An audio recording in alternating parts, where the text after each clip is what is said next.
అరాచక పాలన, ప్రజలకు చేసినటువంటి మోసం, జగన్ లాంటి వెన్నుపోటుదారుడు ఈ రాష్ట్రంలో ఉండడానికి పనికిరాడని చెప్పి 2024 ఎన్నికల్లో ప్రజలు కూటమి ప్రభుత్వాన్ని ఈరోజు అవకాశం ఇచ్చి భారతదేశ చరిత్రలోనే ఎప్పుడూ లేని విధంగా 94% సీట్లు గెలిపించి ఇవాళ పూర్తి మ్యాండేట్ ఇచ్చారు. కేవలం 11 సీట్లకే జగన్మోహన్ రెడ్డిని పరిమితం చేశారు. ఇంకా అతనికి బుద్ధి రాక ఇవాళ ప్రభుత్వం ఎంతో నిబద్ధతతో ఈ రాష్ట్రాన్ని అన్ని విధాలా ముందుకు తీసుకెళ్ళాలి. గత 5 సంవత్సరాల గాయాన్ని, విభజన సమయంలో పరిస్థితుల్ని ఆ రోజున ట్రాక్లో పెడితే 2019లో అధికారంలోకి వచ్చి దానికి 10 రెట్లు ఇబ్బందులు ఈ రాష్ట్రానికి కలిగించాడు జగన్మోహన్ రెడ్డి. ఇవాళ గౌరవ ముఖ్యమంత్రి చంద్రబాబు నాయుడు గారు, ఉప ముఖ్యమంత్రి వర్యులు పవన్ కళ్యాణ్ గారు, యువ నాయకుడు నారా లోకేష్ గారు, ప్రభుత్వ యంత్రాంగం అందరి సహకారంతో ఇవాళ ఇచ్చిన ప్రతి హామీని కూడా నిలబెట్టుకునే విధంగా ఒక పక్క అభివృద్ధి, మరో పక్క సంక్షేమం, ఈ రాష్ట్రంలో ఉన్నటువంటి ప్రజలకి అందరికీ కూడా అందే విధంగా కార్యక్రమాలు చేసుకుంటూ ముందుకెళ్తా ఉన్నాం. మీరు చేసింది వెన్నుపోటు జగన్మోహన్ రెడ్డి గారు. ఆ రోజున అధికారంలోకి వచ్చేదానికోసం మీరు ఎన్ని హామీలు ఇచ్చారు? అధికారం చేపట్టిన తర్వాత అడ్డగోలుగా మరి బుల్డోజర్లతో ప్రజావేదిక కూల్చివేతతో స్టార్ట్ చేశారు మీ పరిపాలన. ప్రజలకు ఇచ్చినటువంటి హామీలన్నిటి కూడా గాలికి వదిలేశారు. మద్యపాన నిషేధం అన్నారు, సంపూర్ణ మద్యపాన నిషేధం చేస్తానని హామీ ఇచ్చారు. అధికారంలోకి వచ్చాక దశల వారీగా మద్యపాన నిషేధం చేస్తానన్నారు. కానీ ఆంధ్ర రాష్ట్రాన్ని మద్యంలో కూడా గతంలో ఈ దేశంలోనే కాదు ఎక్కడా కూడా ఈ ప్రపంచంలో జరగనని దోపిడీ మద్యంలో చేశారు. ప్రజల ఆరోగ్యాన్ని దోచుకున్నారు. దగ్గర 30,000 మంది ఆడబిడ్డల పుస్తులు తెంపారు. అనేక మంది ఇవాళ కిడ్నీలు పోయి, మరి లంగ్స్ పోయి, లివర్లు పోయి, బ్రెయిన్ స్ట్రోక్లు వచ్చి ఎందుకు పనికి రాకుండా మీరు ఇచ్చినటువంటి మద్యం వల్ల అనేక మంది వాళ్ళ జీవితాలను కోల్పోతూ ఉన్నారు. మరి ఆ రోజున మీరు ఇచ్చినటువంటి హామీ మద్యపాన నిషేధం ఏమైంది జగన్మోహన్ రెడ్డి గారు? మద్యపాన నిషేధం చేయకపోతే ఎన్నికల్లో పోటీకి వెళ్ళని కూడా మరి చెప్పినటువంటి విషయాన్ని ఈ సందర్భం గుర్తు చేస్తూ ఉన్నా.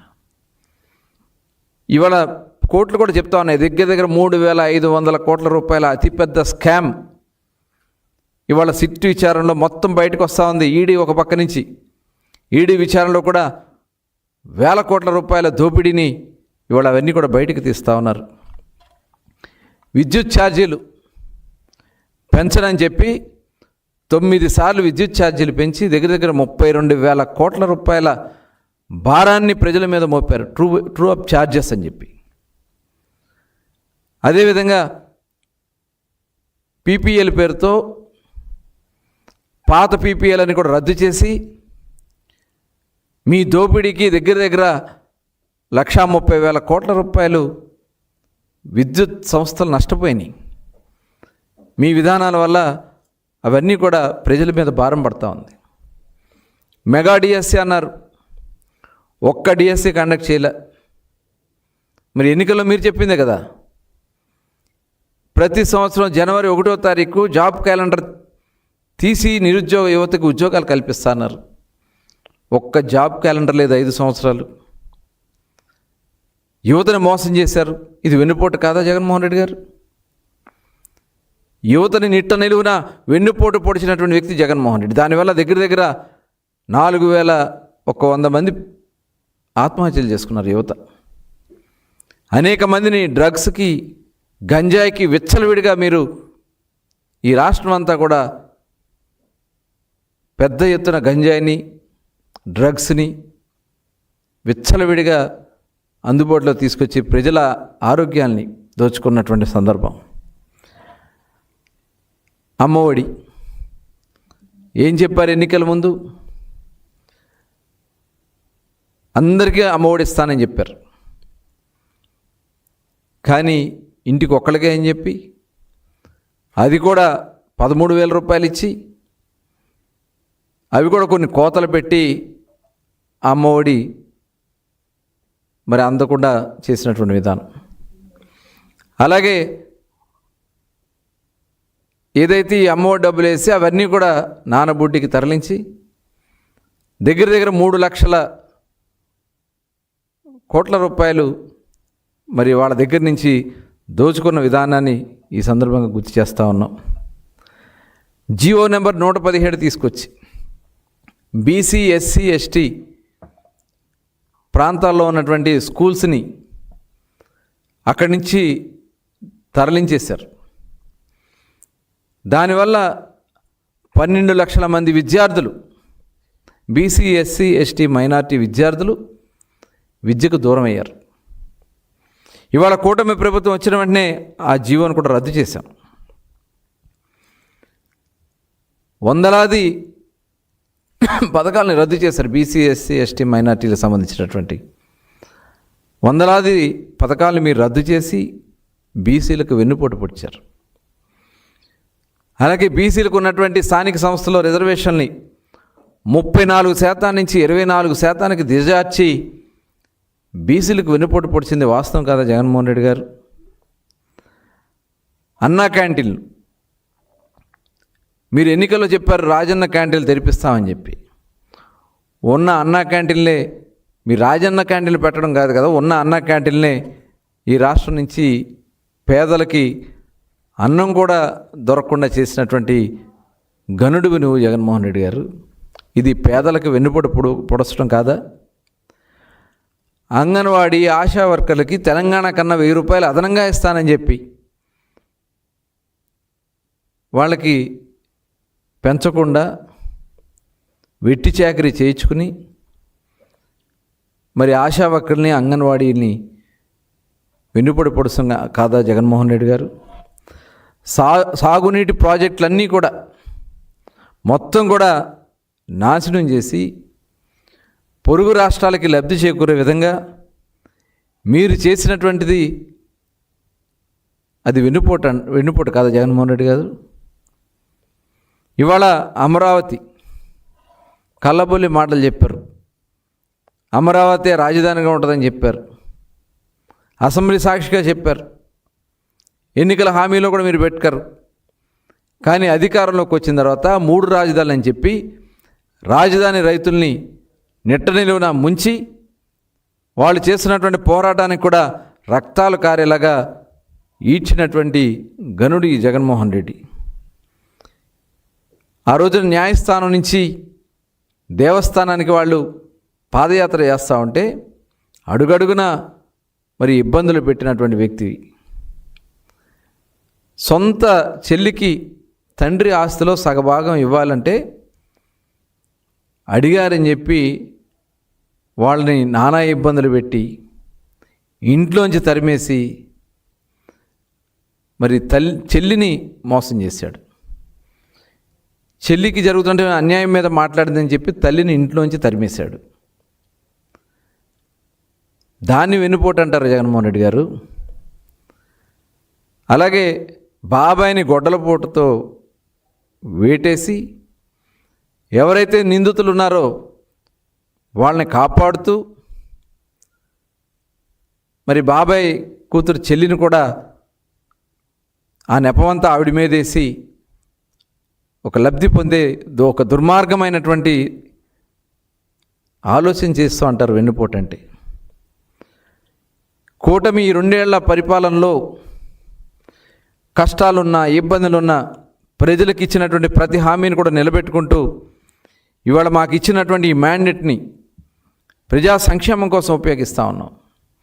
కేంద్రంతో ప్రధానమంత్రి నరేంద్ర మోడీ గారితో ఇవాళ ఎన్డీఏ భాగస్వామిగా ఈ రాష్ట్రాన్ని అన్ని రాష్ట్రాలతో పాటే కాకుండా మన రాష్ట్రానికి అదనపు నిధులు తీసుకొచ్చి ఇవాళ పోలవరం పనులు మళ్ళీ స్టార్ట్ చేసుకోగలిగాం. స్టీల్ ప్లాంట్ని మళ్ళీ నిలబెట్టుకోగలిగాం. ఈరోజు ఈ రాష్ట్ర అవసరాల నిమిత్తం ఏదైతే అవసరాలు ఉన్నాయో అవన్నీ కూడా కేంద్రం నుంచి నిధులు తీసుకొచ్చి ఇవాళ మనం పరిపాలన అందిస్తూ ఉన్నాం. సూపర్ 6 ఇవాళ సూపర్ హిట్ చేశాం. సూపర్ 6లో భాగమైనటువంటి అనేక సంక్షేమ కార్యక్రమాల్ని దేశానికి ఒక ఆదర్శంగా నిలబడ్డాం. గత 5 ఏళ్ళు ఈ రాష్ట్రం నుంచి పెట్టుబడిదారులు పారిపోతే మరి ఆ రోజున చూసాం.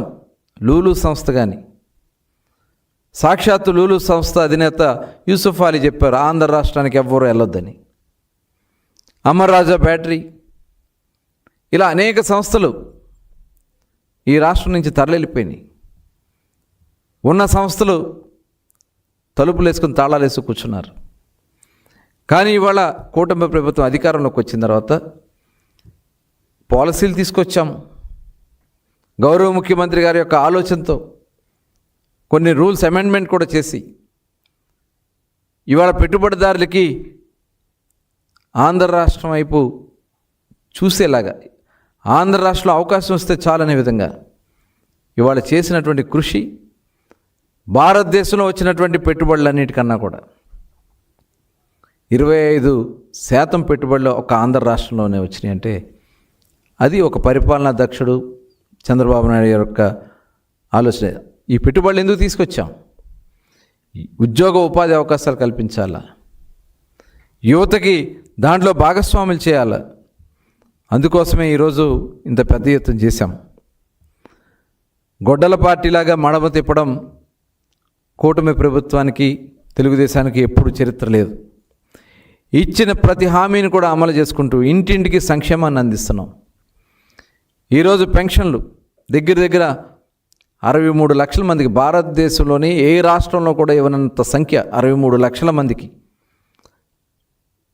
వృద్ధులకి, వితంతువులకి 4,000 రూపాయలు, వికలాంగులకి, దివ్యాంగులకి 6,000 రూపాయలు, క్రానికల్ డిసీజెస్తో ఉన్నటువంటి కిడ్నీ బాధితులకు కానీ దగ్గర 10,000 రూపాయలు, పూర్తిగా 100% బెడ్కే పరిమితం అయిపోతే 15,000 రూపాయలు.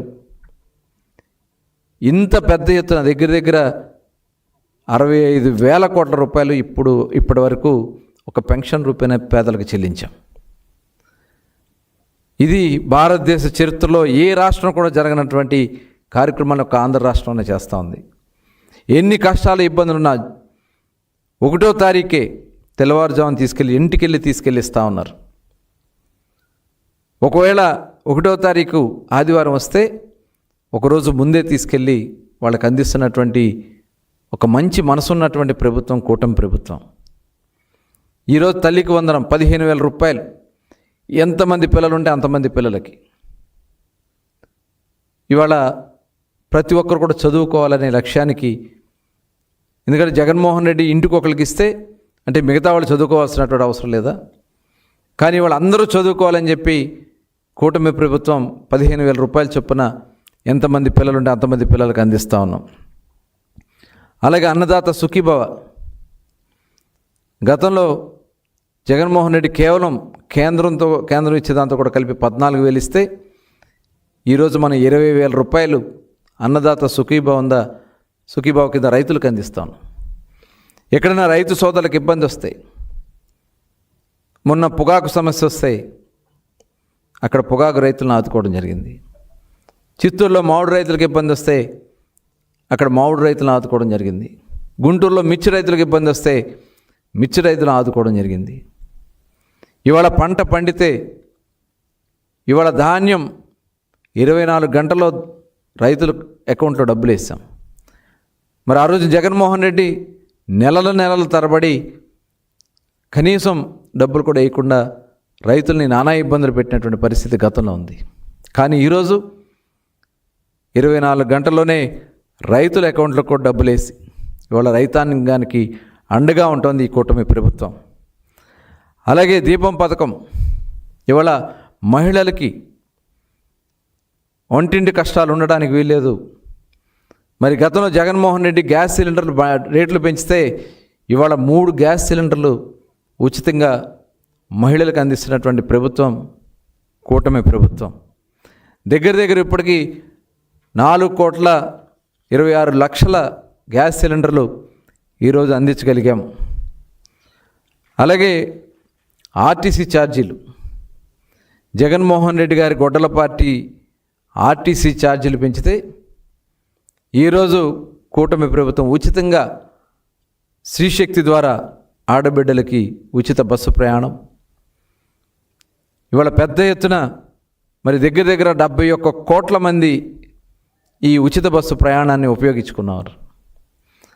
దానివల్ల 4,000 నుంచి 5,000 రూపాయలు వాళ్ళకి లబ్ధి చేకూరుతూ ఉంది ప్రతి మహిళలకు కూడా. అలాగే డిఎస్సి, గతంలో డిఎస్సి కండక్ట్ చేయలేదు, మాయమాటలు చెప్పి మరి 5 ఏళ్ళు కాలాన్ని పూర్తి చేసుకున్నారు. కానీ ఈరోజు కూటమి ప్రభుత్వం మొదటి సంతకం ఆ రోజు చంద్రబాబు నాయుడు గారు మెగా డిఎస్సి మీద సంతకం పెట్టడం, దగ్గర 16,430 టీచర్ పోస్టులని ఇవాళ భర్తీ చేయగలిగాం. దగ్గర 6,000 మంది కానిస్టేబుల్స్ ఈరోజు వాళ్ళందరికీ కూడా పోలీస్ భర్తీ చేయించడం జరిగింది. ఈరోజు 7 లక్షల మందికి ఈరోజు ప్రైవేట్